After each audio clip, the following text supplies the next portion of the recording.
मतदारसंघातील जिल्हा परिषदेच्या आणि पंचायत समितीच्या निवडणुकीच्या नंतर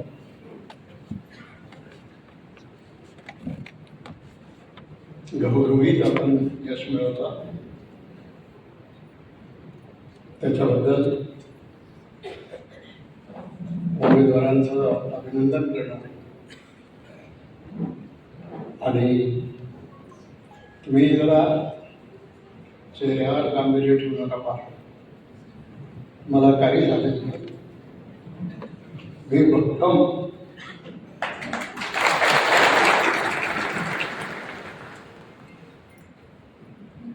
फक्त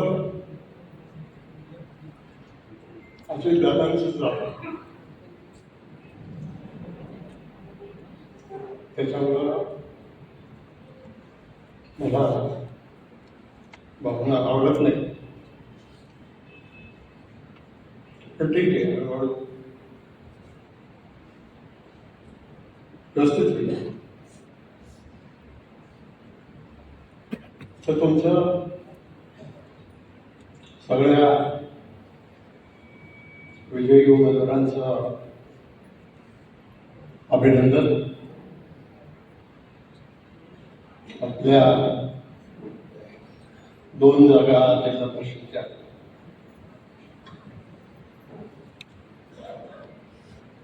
आपण राखू शकलो नाही. कार्यकर्त्यांनी मेहनत भरपूर केली, त्याचं यश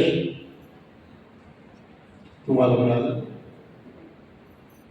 पहिलं तुमच्या सगळ्या कार्यकर्त्यांचं अभिनंदन. आणि 2 मतदारसंघामध्ये आपण आपल्या जागा राखू शकलो नाही,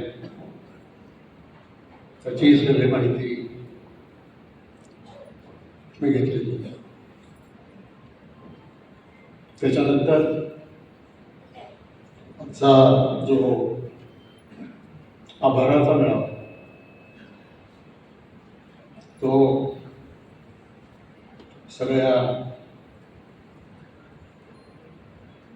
मतदारांचं, सगळ्यांचं मी मनापासून आभार मानतो.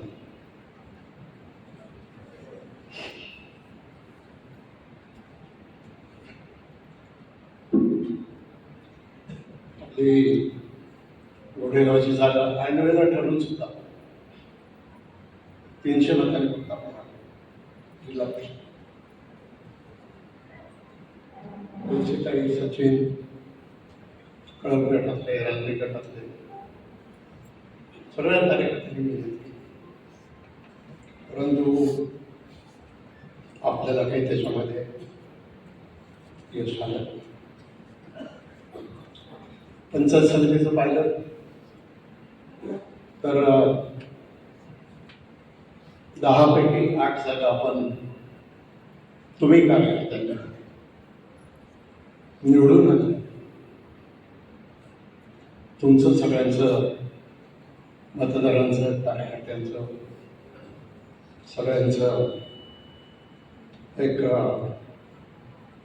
मनापासून मी अभिनंदन करतो.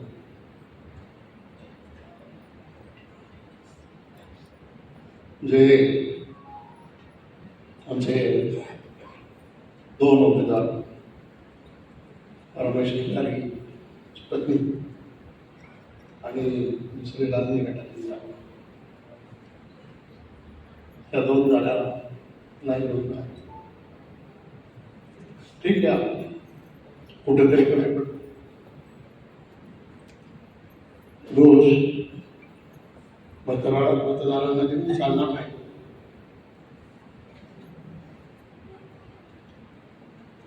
आपणच कुठे करतो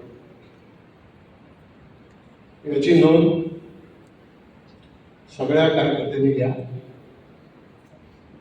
आणि भविष्य काळात जो तालुका पातळीवर जो जिल्हा पातळीवर काम करतो त्यांनी आपला विभाग, आपलं गाव हे जास्तीत जास्त सुरक्षित कसं करता येईल हे तुम्ही पाहिलं पाहिजे. आज मी सगळ्या निवडून आलेल्या सदस्यांना सांगतो की तुम्ही गावागावात जा, लोकांना भेटा, त्यांचे प्रश्न समजून घ्या, त्यांच्या अडचणी समजून घ्या. परंतु तसं करायचं काम आपण या ठिकाणी करा. आज मी राजकीय काहीच बोलणार नाही. खरं पाहिजे तर माझा हा जर जानेवारीतला कार्यक्रम जर पाहिला तर मी बहुसंख्य दिवस तालुक्यात तब्येत डिसेंबरपासूनच कुडकुड करत होती.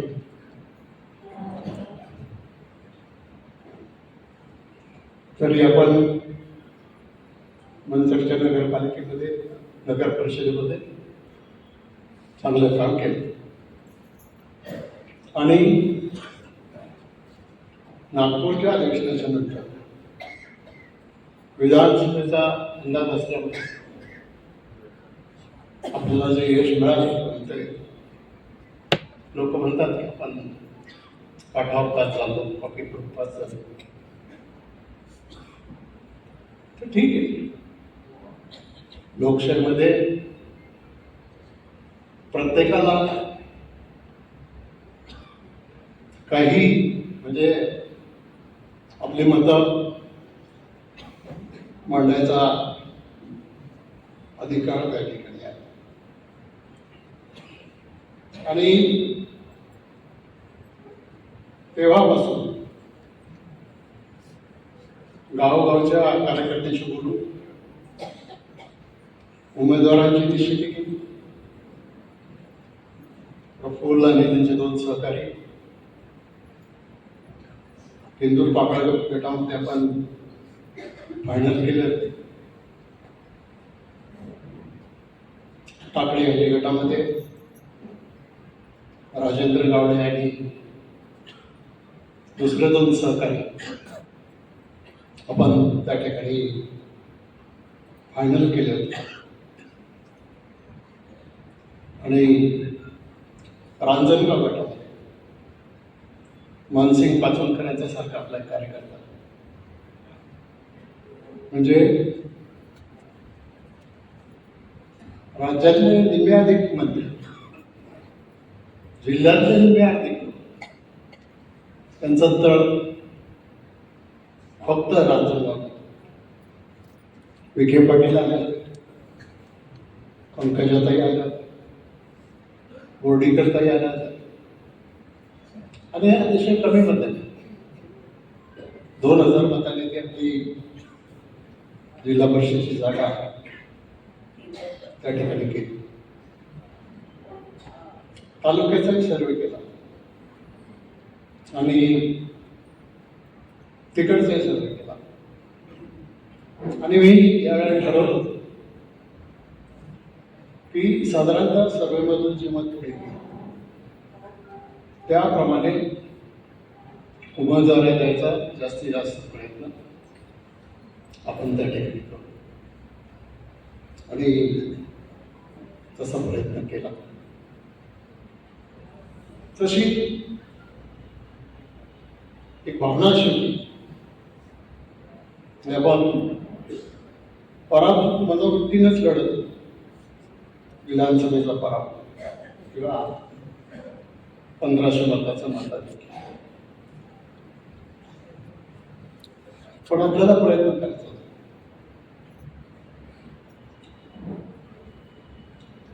मग राजेंद्र जैन त्यांनी जे सांगितलं, जिल्ह्यामध्ये सगळीकडे असं ठरलं की तुतारी आणि घड्याळ यांनी एकत्र लढायचं. राजेंद्रजी, तुम्हाला माहिती असेल की 18 तारखेला बारामतीचं अजितदादांनी जिल्ह्यातल्या वेगवेगळ्या लोकांना भेटले, सगळी चर्चा झाली आणि त्याच्यानंतर मग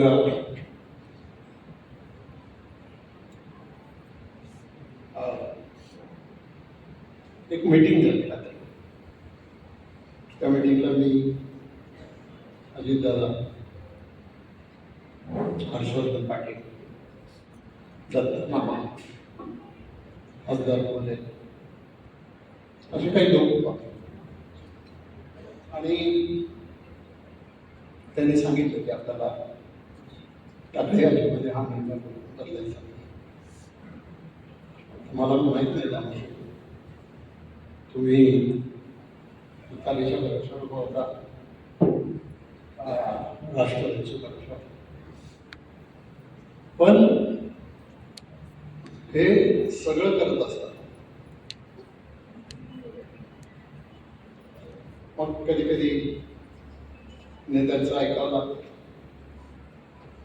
आणि पुन्हा मी मतदारसंघात आलो. सगळे नॉमिनेशन सुरू झाले. माझे कुडबुड मला आजाराचं भांडवल पण नाही करायचं आणि तुम्हाला मी सांगतो, मला काही कॅन्सर दिसत नाही. प्रचार असतो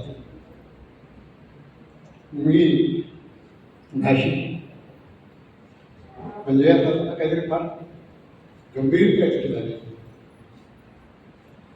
आणि ते उठणार. पण उमेदवारी ठरवताना प्रत्येक जिल्हा परिषद मतदारसंघाची जबाबदारी ही वेगळ्या वेगळ्या कार्यकर्त्यांना दिली. 27 तारखेला उमेदवारी मागे घ्यायचा दिवस आणि मला थोडासा त्रास जास्त व्हायला लागला.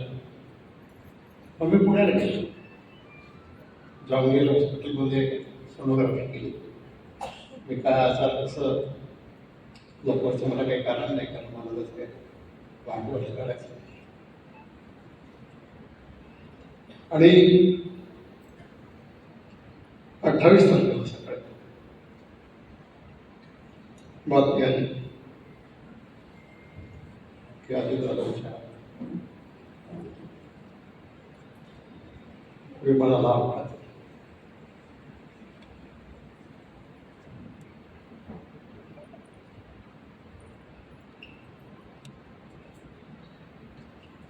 बहुतेक दादा राहिले. 29 तारखेला अंत्यविधी झाला. मी, शिवाजीराव आणि पूर्वा त्या अवस्थेत आम्ही बारामतीला गेलो. दादांच्या पार्थिवाचं दर्शन घेतलं. सुनीतावरती पार त्यांचे कुटुंबातले सगळे लोक त्यांना भेटलो आणि अंत्यविधीला उशीर होत होता आणि गर्दी भरपूर होती म्हणून मी लगेचच पुण्याला त्या ठिकाणी. एक तर इतक्या अवघड परिस्थितीमध्ये पक्षाला उभं करून विधानसभेमध्ये जे यश राष्ट्रवादीला मिळालं, जे यश आपल्याला जिल्हा परिषदला मिळालं, नगरपालिकांच्या मध्ये, पण हे सगळं नेतृत्व करणारा आपलं नेतृत्व अजित दादा राहिलेले, ही बातमी म्हणून स्वीकारू शकत. आता पुढे भविष्यात आपला जो राष्ट्रवादी परिवार आहे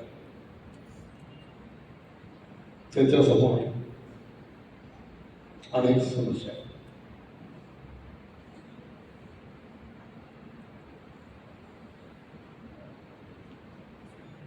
सुनेत्रताईंना विनंती केली,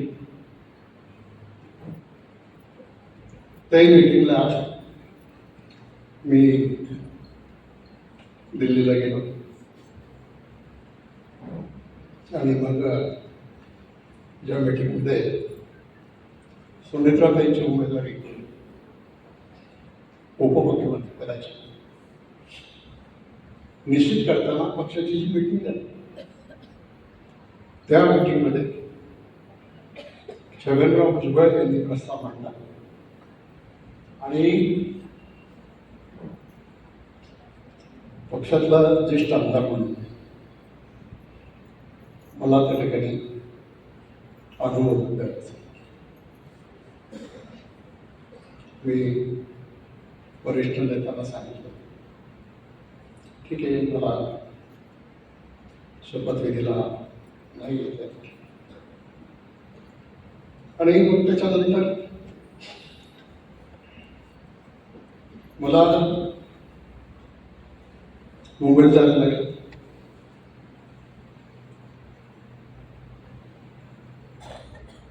एक तारखेला डॉक्टरकडे अपॉइंटमेंट होती. त्यांनी मला दाखवायला गेलो आणि ऍडमिट करून गेलो.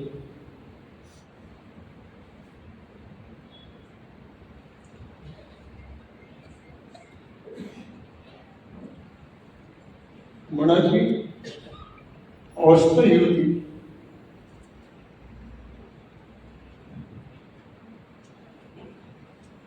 की जे कार्यकर्ते पक्षासाठी नेत्यासाठी बरोबर कष्ट करतात त्यांच्या निवडणुकीमध्ये प्रचारामध्ये आपल्याला जाते. आज जरी दामोशेठ इथं असले, दामोशेठ खूप थोडे चुकीचे मार्ग, कोणी योग्य मार्गाने द्यायचं. पण तिन्ही पॅनल इंदूर पावळचं, आपल्या अजय कवटेचं आणि रांजणगाव कारखान्याचं इतकी भक्कम पॅनल झाली त्या. परंतु आघाडी करून लढायचं, एक जागा तुतारीला द्यायची म्हणून टाकायची जागा दिली. गावडे साहेबांनी वेगळा निर्णय घेतला, ती काही निवडून रांजणगावमध्ये आपल्याला ते यश मिळालं. आता निकाल लागला.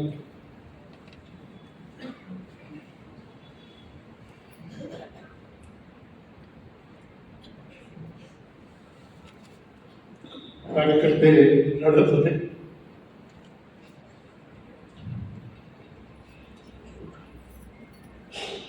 आणि आम्ही कुणी प्रचारात पूर्वात नाही. किरण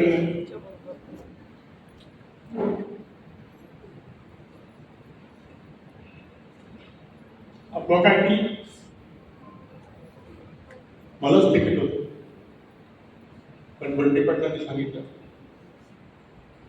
की मला नाही तिकीट दिलं तर मी भाजपत होते. ती उमेदवारी सर्वेच्या आधारे सगळ्या पक्षाच्या लोकांनी मिळून एकत्र ठरवली. कोणी सांगितलं ना कॅन्सर झाला आहे, कोणी सांगितलं आणखी काय झालं, अशा घटना तुम्हाला घडल्या.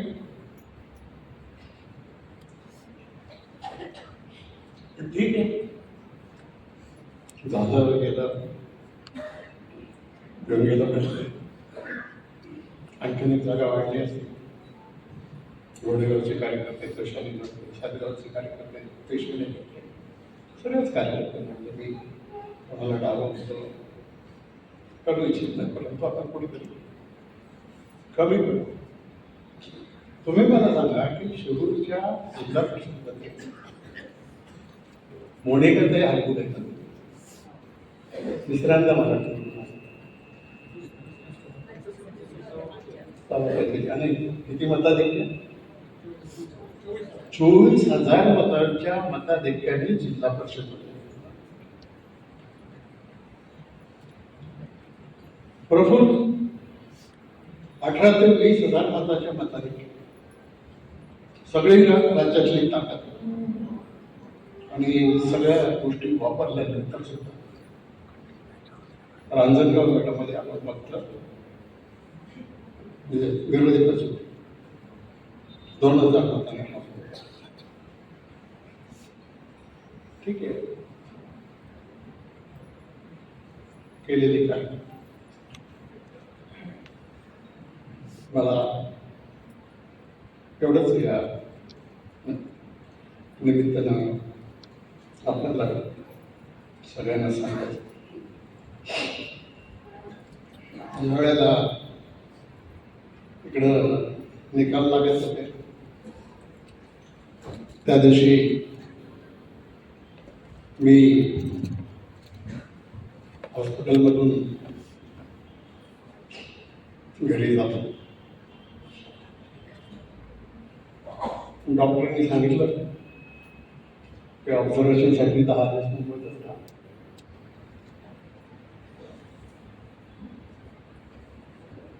मला हा सोशल मीडिया असेल,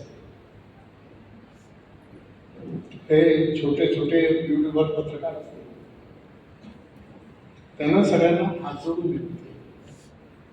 आणि माझ्याही पक्षाचे कार्यकर्ते, विरोधी पक्षाचे कार्यकर्ते, यांना सगळ्यांना विनंती की या तुम्ही सगळे साक्षीदार गेल्या 35-40 वर्षाच्या राजकारणात आपण कधी कोणाची निंदा नाराजगी केली, कोणाला नावं ठेवली नाही.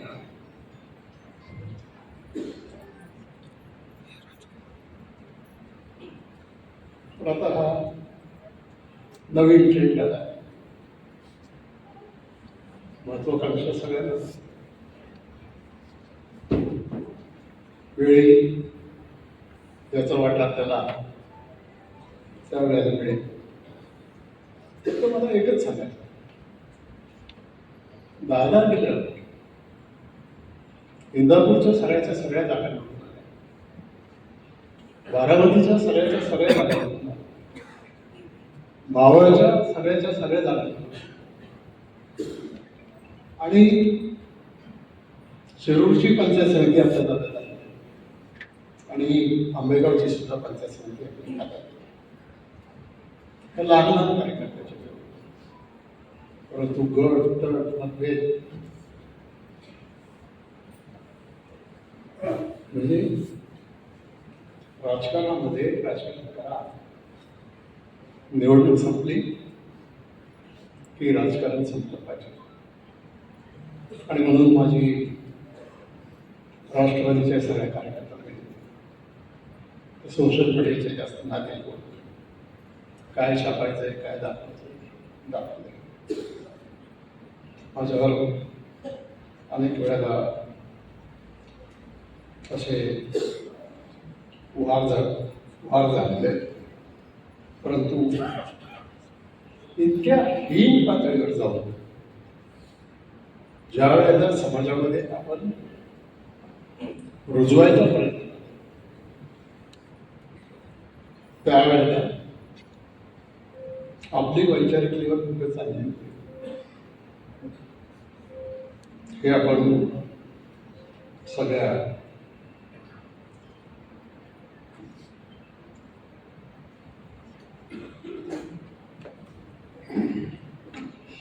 आज मी इकडे येत असतानाच मला निरोप मिळाला की मंगळवारी राष्ट्रवादीच्या सगळ्या आमदारांची बैठक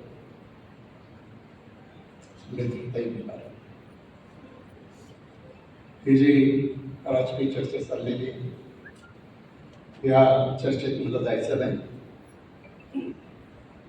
आणि त्याच्यामध्ये काही पडायचं पण नाही. आता आपल्या संस्था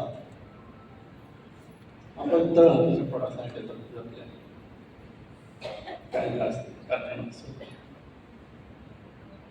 सगळ्या संस्था आज त्यांची बदनामी त्या ठिकाणी अनेक लोकांचा आनंद सगळ्यांनी हे सगळं बंद करायचं. दादांच्या झाल्यानंतर आपली सगळ्यांचीच खूप जबाबदारी वाटते आणि म्हणून माझी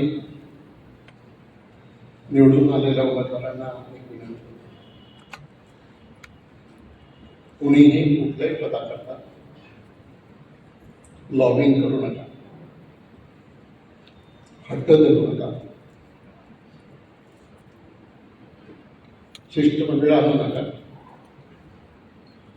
जो निर्णय पक्ष घेईल त्या निर्णयाच्या बरोबर जिल्हा परिषदमध्ये सुद्धा आणि पंचायत समितीमध्ये सुद्धा आपण सगळ्या कार्यकर्त्यांनी तयार राहायला पाहिजे. ठीक आहे, याच्यात आपल्याला काही शिकायला शेवटी कधी काय तर दादांच्या बाबतीत असा विचार तरी कोण केला असेल. माझं काय माझा आदरणीय पवारसाहेबांना हॉस्पिटलमधून डिस्चार्ज दिला, घरी गेले, तब्येत चांगली आहे आणि आपली प्रकाशाकडे हीच प्रार्थना आहे, हीच प्रार्थना त्या ठिकाणी परमेश्वराला या महाराष्ट्रासाठी या देशासाठी सुरक्षित त्या ठिकाणी ठेवलं पाहिजे. आता बाकीची चर्चा आहे वगैरे त्या गोष्टीत मी जात नाही. आपण केलेल्या कामगिरीबद्दल तुम्हाला सगळ्यांना धन्यवाद. मतदारांना सर्व नेतेमंडळींना सगळ्यांना मनापासून धन्यवाद. आता उद्याच्या 23 तारखेपासून विधानसभेचं अधिवेशन सुरू होतं. 1 महिना अधिवेशन चालला.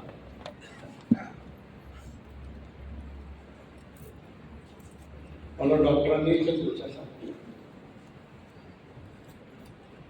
की तुम्ही थोडा स्वतःसाठी थोडं चालत जा, थोडा व्यायाम करा. अशा या आणि मला आठवतं की मला माहिती नाही पण ज्या वेळेला 2019ची निवडणूक आपण जिंकलो आणि 20ला मला वाटतं कोविड आला,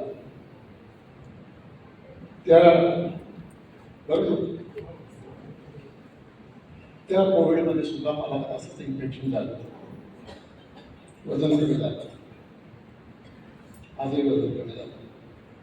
पण नंतर टप्प्याटप्प्यानं आपण सुधरत गेलो, पक्षासाठी काम करत राहिलो, लोकांसाठी काम करत राहिलो आणि म्हणून प्रत्येक कार्यकर्त्याने हे आपण जबाबदारी घेऊन आपल्याला पक्षाला पुढे घेऊन जायचं. आता फार विकास विकास विकास भरपूर विकास झाला, पण त्या विकास शब्दाला काय करायला आता वेगळ्या पद्धतीने चाललाय. पण काळजी करू नका, आपण सगळेजण मिळून सगळेजण लोकांसाठी काम करू. आता 2-3 वर्ष सुद्धा निवडणुका नाही, पदाधिकाऱ्यांनी सुद्धा तालुका पातळीवरची जबाबदारी घेतली पाहिजे, आपल्या आपल्या गावाची जबाबदारी घेतली पाहिजे आणि त्याच्यासाठी तुम्हाला सगळ्यांना शुभेच्छा देतो. आणि कदाचित भावपूर्ण श्रद्धांजली अर्पण करून मी माझ्या वाणीला या ठिकाणी विराम देतो. धन्यवाद. जय हिंद, जय महाराष्ट्र, जय राष्ट्र.